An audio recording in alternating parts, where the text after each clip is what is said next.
सब यो ग्याङ्स्टर भन्ने यिनीहरूलाई है यो बिट चाहिँ होइन मेरो आफ्नै लाइफ बारेमा छ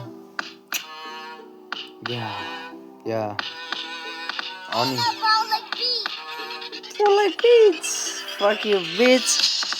सोचे होलास् तैँले म जस्तो मान्छेहरू भेटेको छैनस् होला कहिले पनि देखेको छैनस् होला पनि मैले आजचोटि पहिलोचोटि हानेको ऱ्याप सुनेर तैँले ठिस होलास् फेरि म मान्छे साह्रै सोझो छु देखेदा मात्रै होला मेरो बानी बेहोरा एकदम सोझो छ मान्छेहरूलाई बुझाउनु भन्दा पनि बढी मैले सिकाउँछ ल या पारा मेरो साह्रै भिन्दै छ जहाँ गए पनि मेरो लागि साथीभाइहरू सबै मेरो कुरा लागि मेरो लाइफको लागि नै साह्रै कुरा भिन्दै छ गर्नेको लागि मैले गरिरहेको छु साह्रै सोच्छु छु त्यही भएर सोचिरहेको छु त्यही भएर कुरा गरिरहेको छु मान्छेहरूले बुझे होला बिटसँग मैले हानिरहेको छु बुझ्नेलाई श्रीखण्ड नबुझ्नेलाई मुजी खुर्पाको बिड भन्ने थाहा होला तँलाई पनि मान्छेहरू चिन्ने होला त्यही भएर भनिरहेको छु या म मान्छे साह्रै ठिस जहिले पनि हाँसिरहने मेरो बानी साह्रै ठिस तैँले देखिरह होलास् मान्छेहरू छैन त्यो भन्दा बिचमा चिक्ने त मुजी फक यु अन द बिच मान्छेहरूलाई सोचेर बोल भाइ तेरो लागि दाइ मुजी जहिले पनि ठिक थियो भाइ तैँले सोचेर रहेछस् मुजी मलाई ठिक त्यही भएर म भए तेरो लागि ब्याड बिचमा चिक्ने मुजी तँलाई सम्झाउँछु मुजी जहिले पनि भनिरहन्छु मेरो लागि चिन्न जानी गरिराख्न त भाइ मान्छे छैन म साह्रै हेर्दा पनि सिम्पल भए हिँड्ने मान्छे ल कसरी तैँले चिन्छस् होला तर चिने नचिने पनि म चिनाउँछु तँलाई मुजी ठाउँमा आइजन भाइ तेरो लागि दाइ छ नि भाइ भनेर तँलाई इन्जोय गराउँछु जहिले नै म मान्छे साह्रै बिजी छु भनी पनि छैन साह्रै मान्छे ठिस नै छु है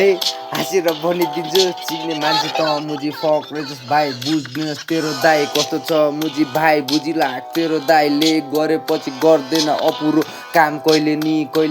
कुराहरू गर्दैन अपुरो जहिले नि या मान्छेलाई कति कुराहरूको गाह्रो हुन्छ मुजी आफूले सोचेपछि मात्रै हुन्छ त्यो कुराहरू मान्छेलाई गरेपछि हुन्छ मुजी ठिस भाइ तँलाई सम्झाउँदैछु दाइ भएर एउटा शब्दले हुन्छ तेरो दाइ नै भएर गाह्रो छ नि होइन कुराहरूलाई सम्झाउनु तँलाई मैले गाली गरे होइन मुजी तँलाई सम्झाएको हो भाइ नसम्झी तैँले दाइ ब्याड रहेछ बिच रहेछ भनेर पनि नसोच अबबाट मैले देखाउँछु मेरै पारा भने जस्तो पनि छैन तेरो लागि दाइ मुजी जहिले गुड रहेछ भाइ भनी सोच्दैन तेरो सोच कस्तो मेरो सोच जहिले नमिल्ने रहेछ अब त म के गर्नु हो या होइन के गर्नु हो फक यु या नराम्रो सोचलाई मैले नराम्रो गर्छु म राम्रो सोचको मान्छे राम्रै ठान्छु जहिले पनि हान्छु मुझे आफ्नै ताल हिँडिरहेको हुन्छु अनि आफ्नै तालमा सोचिरहेको हुन्छु अनि त मुझे मेरो लाइफमा बिच हान्ने को होस् अनि चिक्ने मुझे तँलाई ठिस नि हान्छु म होइन आफ्नै तालमा हिँड्नेपछि त जहिले पनि हान्नु पर्यो नि त ठिस ल रक एन्ड रोल लाइफ छ नि त मेरो त जिन्दगी या म्यान फक एन्ड फक नसोच जहिले पनि म आफू ठाउँमा सक्छु त्यो ठाउँमा छ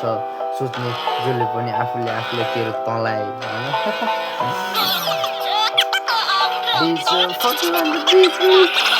होइन